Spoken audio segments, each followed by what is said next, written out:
Hello everyone, welcome to global diaries. Malta की ज़मीन की गहराइयों में बसा एक हैरान करने वाला टेम्पल पहली झलक में आपकी सांसें रोक देगा। ये विश्व के उन चुने हुए मंदिरों में से एक है जो लगभग 3,500 साल पहले जाते हैं और किसी मानव सभ्यता के आर्किटेक्चर का शानदार नमूना पेश करते हैं। ये कहना सही होगा कि इस मंदिर में 111 हर्ट्ज की फ्रीक्वेंसी रेजोनेट की जाती है। ये पूरा मंदिर लाइमस्टोन कार्विंग से बनाया गया था। यहाँ होने वाले रेजोनेशन आपके रोंगटे खड़े कर देंगे। सवाल अभी भी ये था कि क्या इन सब का 111 हर्ट्ज की फ्रीक्वेंसी से कुछ लेना देना था। एक साइंटिस्ट कहते हैं कि छत पर बनी कार्विंग्स और दीवारों के स्ट्रक्चर से ये कहा जा सकता है कि इस जगह का उपयोग डीप मेडिटेशन के लिए किया जाता था। हमारे पूर्वज बिना किसी यंत्र के 111 हर्ट्ज की फ्रीक्वेंसी को रेजोनेट करने वाला एक चेंबर बना चुके थे। आज भी 111 हर्ट्ज को बहुत से चिकित्सा उपचारों में डॉक्टर प्रयोग करते हैं। क्या हम ये बोल सकते हैं कि प्राचीन काल की इन्वेंशंस बेस्ट थी? वक्त के साथ आर्कियोलॉजिस्ट ने कुछ ऐसे आर्टिफैक्ट्स ढूंढ निकाले हैं जो अपने साथ ढेरों सवाल भी ज़मीन के अंदर से बाहर लाए हैं। साइंटिस्ट आज भी डेस्परेटली उनके जवाब ढूंढ रहे हैं।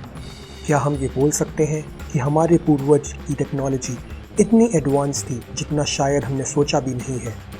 उन्होंने कुछ ऐसी वस्तुएं बनाई हैं जो आज भी विज्ञान के लिए रहस्य हैं।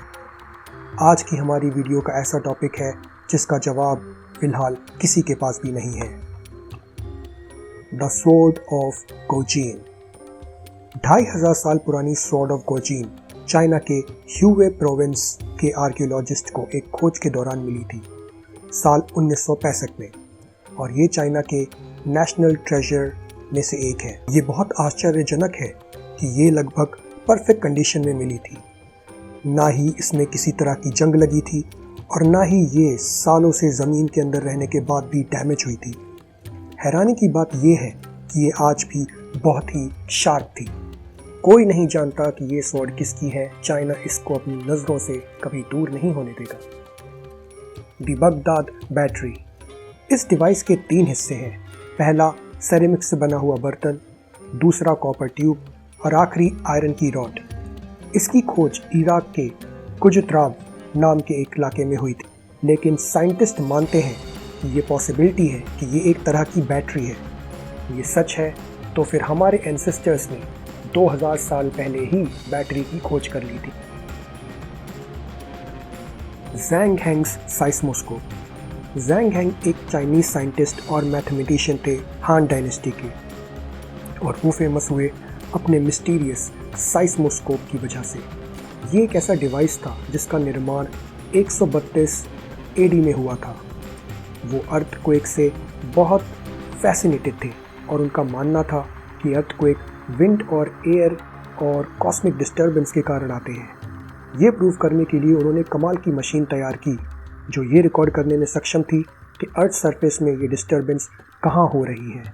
ये डिवाइस एक ब्रॉन्ज बॉल को रिलीज़ करता है और इसमें बने 8 ड्रैगन हेड में से एक से वो बॉल निकलती है और नीचे बने एक छोटे से फ्रॉग के ऊपर गिरती है। हर एक ड्रैगन एक डायरेक्शन को दर्शाता है। अभी तक किसी को ये नहीं पता चला है कि ये काम कैसे करता है, बट ये ज़रूर मानते हैं कि ये अपने समय से बहुत आगे का आविष्कार था। Damascus steel. डमास्कस स्टील को जाना जाता है इसकी तेज़ धार और इसमें बने यूनिक पैटर्न की वजह से जो बहते पानी की तरह है। डमास्कस स्टील दुनिया की सबसे ज़्यादा शार्प स्टील वाले ब्लेड्स की कैटेगरी में आती है।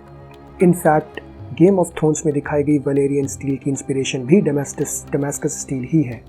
हालांकि अब डमास्कस स्टील को बनाने की कला कहीं समय के साथ लुप्त हो चुकी है, शायद हमेशा के लिए। डमास्कस स्टील रेयर इसलिए भी है क्योंकि कोई नहीं जानता कि इसको बनाया कैसे जाता है।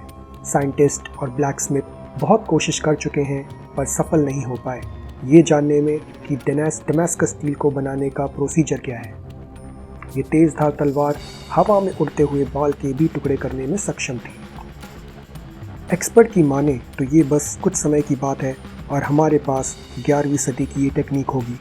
फिर शायद हम डमास्कस किचन नाइफ का भी एक दिन इस्तेमाल कर रहे होंगे अपने किचन में।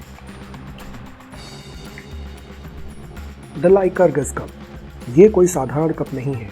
4th सेंचुरी में बना ये कप माना जाता है कि पहला एग्जाम्पल है इंसानों द्वारा यूज़ की गई नैनो टेक्नोलॉजी का। ये कप रोशनी में लाल रंग का हो जाता है और इसमें अगर कोई लिक्विड हो तो उसका रंग भी बदल जाता है। इसको गोल्ड और सिल्वर के बारीक पार्टिकल से बनाया गया है जो एक नमक के दाने का 1000वां हिस्सा है। इस कप की बाहरी वॉल पर किंग लाइकर्गस की कार्विंग्स बनाई गई हैं और इसलिए इसका नाम भी लाइकर्गस कप पड़ा। साइंटिस्ट आज भी इस टेक्नोलॉजी को लेकर हैरत में हैं। किसको पता कि शायद रोमन दुनिया के पहले नैनो साइंटिस्ट थे। Construction of sphinx. गीज़ा का स्फिंक्स सालों से आर्कियोलॉजिस्ट को परेशान करता रहा है। ये मैसिव स्ट्रक्चर लाइमस्टोन के एक रॉक को कार्व करके बनाया गया है। ये 66 फीट ऊंचा और 240 फीट चौड़ा है। इनफैक्ट ये प्लैनेट का ओल्डेस्ट मोनोलिथिक स्ट्रक्चर है। इस स्ट्रक्चर की बॉडी लायन की तरह है और सर इंसानों की तरह, और माना जाता है ये एंशिएंट इजिप्शियन इसकी पूजा करते थे और तकरीबन 2500 BC में बनाया गया था। कुछ आर्कियोलॉजिस्ट का मानना है कि ये उससे भी पहले का हो सकता है। वो कहते हैं कि इसका रॉक इरोजन शायद 10,000 BC में हुआ था। मतलब इजिप्शियंस और पहले से एग्जिस्ट करते थे जिसकी जानकारी भी हमारे पास नहीं है, सिर्फ कुछ तथ्य हैं। न्यू रिसर्च मानती है कि हो सकता है इस स्ट्रक्चर के नीचे एक सीक्रेटिव चैम्बर हो। Codex Gigas. National library of Sweden and Stockholm में एक मिस्टीरियस किताब है जिसने साइंटिस्ट को हैरान करके रखा हुआ है और माना जाता है ये 13th सेंचुरी की किताब 3 फुट लंबी है और इसमें 626 पेजेस है। कोडेक्स हीगास मिडीवल युग की सबसे पुरानी मैन्युस्क्रिप्ट में से एक है। आपको जानकर हैरानी होगी कि इस बुक को सिर्फ किसी एक इंसान ने अपने हाथों से लिखा है। इस किताब में कुछ पुराने बाइबल के टेस्टामेंट्स हैं और एक्सार्सिज्म से जुड़े टेक्स्ट भी मिलते हैं। सबसे ज़्यादा चौंकाने वाली बात यह है कि एक शैतान का पेज है इसमें जो सब पेजों से बिल्कुल अलग दिखता है और कलरफुल है, इसलिए इस बुक को डेविल्स बुक भी कहते हैं। इस किताब को एक डार्क रूम में रखा जाता है और हैरानी की बात यह है कि इस किताब के आखिरी के 10 पेजेस को फाड़ दिया गया है। एक्सपर्ट कहते हैं कि इसको 30 साल लगे होंगे पूरा करने में। Roman concrete. कंक्रीट तो हम सब जानते हैं और हर जगह उपयोग भी करते हैं, पर क्या आप जानते हैं कि एंशिएंट रोमन भी कंक्रीट यूज़ करते थे। इनफैक्ट उनका कंक्रीट आज के समय से बहुत ज़्यादा बेहतर था। ये बेहतर इसलिए था क्योंकि रोमन्स वोल्केनिक ऐश यूज़ करते थे। रोमन्स इस ऐश को पानी में ठंडा करते थे और फिर उसका उपयोग करते थे जिससे ये और बेहतर हो जाता था। रोमन्स 150 BC से इसका उपयोग करते आ रहे हैं और इससे बनाए हुए स्ट्रक्चर आज भी खड़े हुए हैं।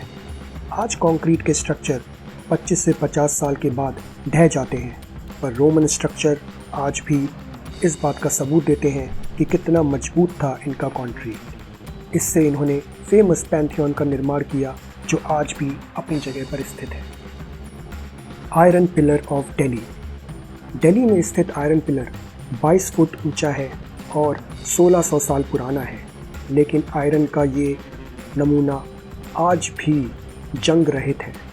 ये 375 AD में बनाया गया था और आयरन इतना प्योर है कि साइंटिस्ट हैरान हैं कि बिना मॉडर्न टेक्नोलॉजी के इसको आखिर बनाया कैसे गया। ये पिलर एक एग्जाम्पल है एंशिएंट इंडिया में की टेक्नोलॉजी का। कितनी सोफिस्टिकेटेड थी ये टेक्नोलॉजी और उनकी नॉलेज कितनी स्ट्रॉन्ग। इस आयरन की प्योरिटी 99.9999% है और 2007 बाद भी ये वैसा का वैसा ही खड़ा हुआ है। दिल्ली में कभी जाना हो तो इसको देखना ज़रूर। एंटी-काइथेरा मैकेनिज़्म। एंटी-काइथेरा मैकेनिज़्म एक शिपरेक में मिला था समुंदर के नीचे और इसको 2000 साल पुराना कंप्यूटर माना जाता है। ये एक मिस्टीरियस ऑब्जेक्ट है और हैरान करने वाली मशीन फिर से एंशिएंट टेक्नोलॉजी को सबूत है। कहते हैं इसका उपयोग एस्ट्रोलॉजिकल इवेंट्स को प्रेडिक्ट करने के लिए किया जाता था। इसमें मिस्टीरियस सिंबल है जो आज भी डिसाइफर नहीं हुए हैं। ये मशीन प्लैनेटरी मूवमेंट को रिकॉर्ड कर सकती है रिसर्चर्स ने अभी इसके सारे उपयोग आइडेंटिफाई नहीं किए हैं और बहुत ही कम चांस है कि वो आगे भी कभी इसको कर पाएंगे। शायद ये जानकारी भी उन शैमन्स के साथ डूब गई जो अपने समय में इसका उपयोग किया करते थे। उम्मीद है कि ये वीडियो आपको अच्छा लगा होगा और आगे भी ऐसे वीडियोस के लिए please like subscribe this channel. Thank you. See you soon.